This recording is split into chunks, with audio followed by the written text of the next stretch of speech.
Tokyo para Olympic में भारतीय खिलाड़ियों का शानदार प्रदर्शन जारी है। आज भारत ने 4 मेडल अपने नाम किए। जेवलिन थ्रो सुमित अंतलिन ने भारत को एक और गोल्ड मेडल दिलाया है और भारत ने अब तक 2 गोल्ड, 4 सिल्वर और 1 ब्रॉन्ज मेडल जीते हैं। ये भारत का अब तक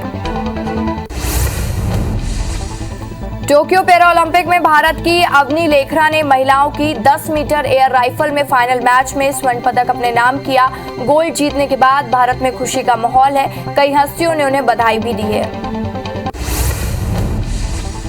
प्रधानमंत्री नरेंद्र मोदी ने देश को इस बार पैरा ओलंपिक में पहला गोल्ड दिलाने वाली अवनी को बधाई दी। उन्होंने कहा कि आपके मेहनती स्वभाव और शूटिंग के प्रति जुनून के कारण संभव हुआ। ये वास्तव में भारतीय खेलों के लिए एक विशेष क्षण है और आपको भविष्य के प्रयासों के लिए शुभकामनाएं। गृह मंत्री अमित शाह ने टोक्यो पैरा ओलंपिक में मेडल जीतने वाले खिलाड़ियों को बधाई दी। उन्होंने कहा कि अवनी लेखरा ने गोल्ड जीतकर दुनिया में भारत का सिक्का चमकाया। कल गुजरात की बेटी भाविना पटेल ने सिल्वर जीतकर देश के साथ गुजरात को भी गौरव से फील करवाया। टोक्यो पैरा ओलंपिक में देवेंद्र झाझरिया ने देश को सिल्वर मेडल दिलाया। देवेंद्र ने जेवलिन थ्रो F46 वर्ग में 64.35 मीटर भाला फेंक कर सिल्वर मेडल अपने नाम किया। देवेंद्र झाझरिया ने इससे पहले रियो पैरा ओलंपिक 2019 में गोल्ड मेडल जीता था। देवेंद्र की जीत पर प्रधानमंत्री नरेंद्र मोदी ने उन्हें बधाई दी। पीएम ने ट्वीट कर कहा कि हमारे सबसे अनुभवी एथलीटों में से एक ने रजत पदक जीता। देवेंद्र लगातार भारत को गौरवान्वित करते रहे हैं, उन्हें बधाई। टोक्यो पैरा ओलंपिक्स में भारत के योगेश से डिस्टेंस थ्रो में सिल्वर मेडल जीता है। वे पुरुष के डिस्टेंस थ्रो 56 फाइनल में दूसरे स्थान पर रहे। उन्होंने अपने 6वें और आखिरी प्रयास में 44.38 मीटर का अपना सर्वश्रेष्ठ थ्रो किया और पदक पर कब्जा कर लिया। योगेश की जीत पर पीएम मोदी ने ट्वीट करके बधाई दी। टोक्यो पैरा ओलंपिक में सुंदर सिंह गुर्जर ने बेहतरीन प्रदर्शन करते हुए कांस्य पदक जीता। सुंदर ने जेवलिन थ्रो के F46 कैटेगरी में 64.01 मीटर दूर भाला फेंका और देश को दूसरा ब्रॉन्ज मेडल दिलाया। उनकी जीत पर पीएम मोदी ने बधाई दी। महाराष्ट्र सरकार में परिवहन मंत्री अनिल परब को ईडी ने समन भेजा है और कल यानी मंगलवार को सुबह 11 बजे प्रवर्तन निदेशालय के दफ्तर में पेश होने के लिए कहा है। इससे पहले मंत्री अनिल परब की एक वीडियो क्लिप वायरल हुई थी जिसमें वो केंद्रीय मंत्री नारायण राणे को गिरफ्तार करने के आदेश कथित तौर पर पुलिस अधिकारियों को फोन पर दे रहे थे। शिवसेना सांसद संजय राउत ने ईडी की ओर से मंत्री अनिल परब को नोटिस को लेकर केंद्र सरकार पर निशाना साधा है। उन्होंने कहा है कि पॉलिटिकल वर्क के लिए ये नोटिस डेट वारंट की नहीं बल्कि लव लेटर है। राउत ने कहा है कि परब को भाजपा नेता निशाना बना रहे हैं। सुरक्षा बलों ने पाकिस्तान के एक और साजिश को नाकाम किया है। जम्मू कश्मीर के पुंछ में घुसपैठ की कोशिश कर रहे आतंकी को सुरक्षा बलों ने मार गिराया है। आज तड़के ये आतंकी घुसपैठ की कोशिश कर रहे थे और आतंकवादियों को रोकने की कोशिश की गई लेकिन उसने फायरिंग शुरू कर दी। असम में भारी बारिश के चलते बाढ़ जैसे हालात है। गुवाहाटी समेत 14 से ज्यादा जिलों में बाढ़ की चपेट में हैं और वहीं 2 लाख से ज्यादा लोग इससे प्रभावित हैं। जल प्रवाह के साथ ही इस वजह से लोगों को आवाजाही में परेशानी हो रही, वहीं घरों में भी पानी भर गया है। महाराष्ट्र के पुणे में भाजपा कार्यकर्ताओं ने धार्मिक स्थानों को खोलने की मांग को लेकर प्रदर्शन किया। महाराष्ट्र में बीजेपी मंदिर, मस्जिद, चर्च, गुरुद्वारा और जैन मंदिर शुरू करने के लिए शंखनाद आंदोलन कर रही है। बीजेपी का कहना है कि सरकार लोगों की भावनाओं का अनादर कर रही है। भारत और कजाकिस्तान की सेनाएं आज से 13 दिनों के लिए सैन्य अभ्यास करेंगी जिसमें से पहाड़ी क्षेत्रों में आतंकवाद विरोधी अभियानों पर विशेष जोर दिया जाएगा। रक्षा मंत्रालय की तरफ से दिए गए बयान में कहा गया है कि कारगिल से 21 अभ्यास कजाकिस्तान में 30 अगस्त से 11 सितंबर के बीच आयोजित किया जाएगा। अफगानिस्तान की सत्ता में आते ही तालिबान ने अपने रंग दिखाने शुरू कर दिए हैं। तालिबान ने को एजुकेशन पर रोक लगा दी है और साथ ही ये फरमान भी जारी किया है कि अब से पुरुष टीचर छात्राओं को नहीं पढ़ा सकेंगे। सत्ता में आते ही तालिबान का फरमान।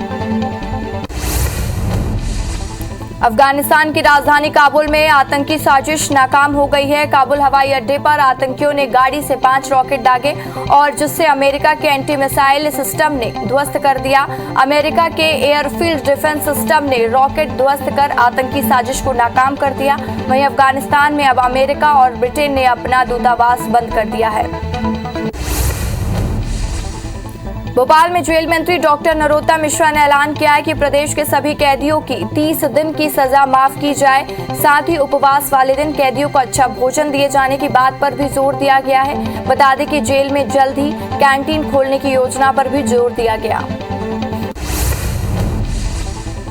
इंदौर में सांसद शंकर लालवानी बीएसएफ जवानों के साथ देशभक्ति गीतों पर थिरकते नजर आए। लालवानी गांधी हल प्रांगण में आजादी अमृत महोत्सव के कार्यक्रम में शामिल होने गए थे, जहां जवानों के साथ डांस कर उनका हौसला बढ़ाया। छत्तीसगढ़ में आदिवासी समुदाय का प्रदर्शन जारी है। बलरामपुर में विरोध कर रहे लोगों ने नेशनल हाईवे पर चक्का जाम कर दिया और सभी मालवाहकों को आने जाने में रोका जा रहा है। बता दें कि अपनी 9 सूत्री मांगों को लेकर आदिवासी समुदाय प्रदर्शन कर रहा है।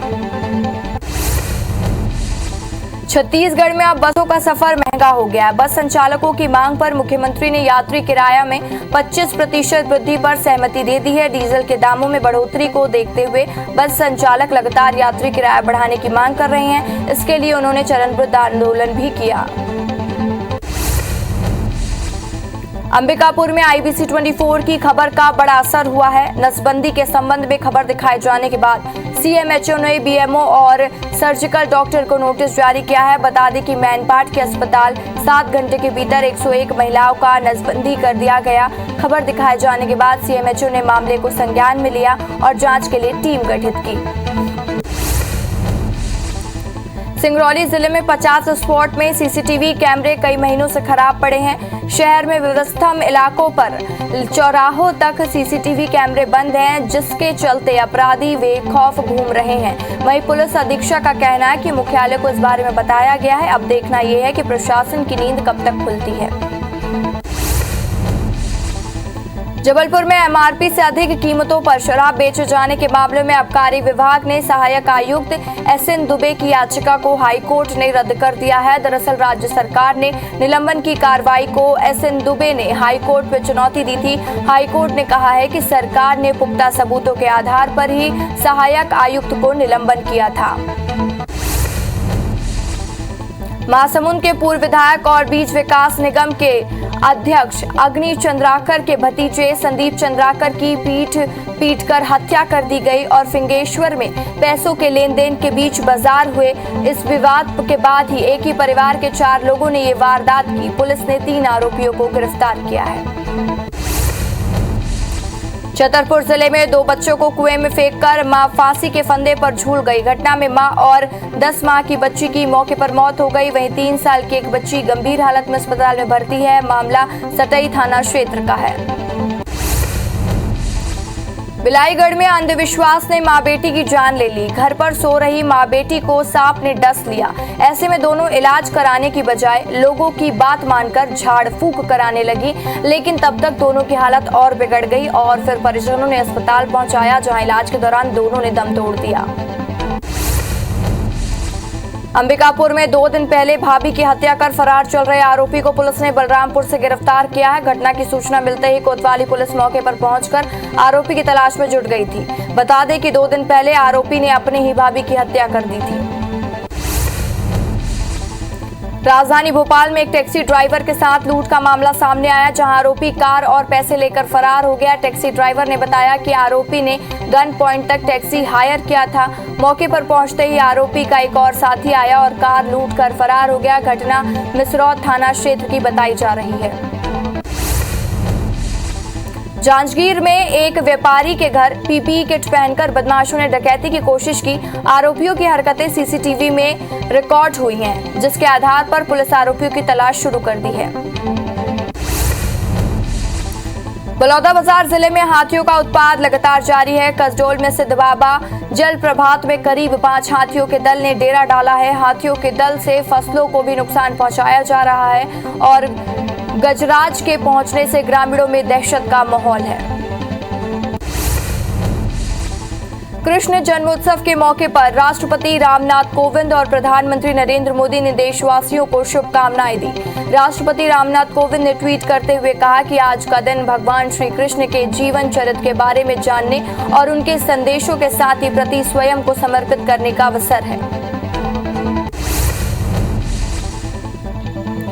उत्तर प्रदेश के मथुरा में कृष्ण जन्माष्टमी धूमधाम से मनाई जा रही है। जन्माष्टमी के उपलक्ष्य में मथुरा में श्री कृष्ण जन्मस्थान मंदिर में आरती की गई। आज मंदिरों में विशेष रूप को सजाया गया है। उत्तर प्रदेश के नोएडा में जन्माष्टमी के उपलक्ष्य पर इस्कॉन मंदिर में आरती की गई। इस दौरान श्रद्धालुओं ने मंदिर में नाच भी किया।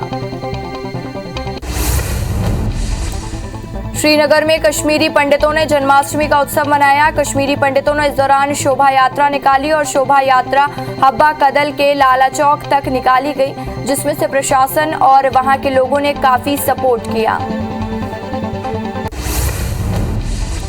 मध्य प्रदेश के मुख्यमंत्री जन्माष्टमी मनाने शाम 7 बजे करुणा धाम आश्रम जाएंगे और वहां भगवान श्री कृष्ण की पूजा करेंगे।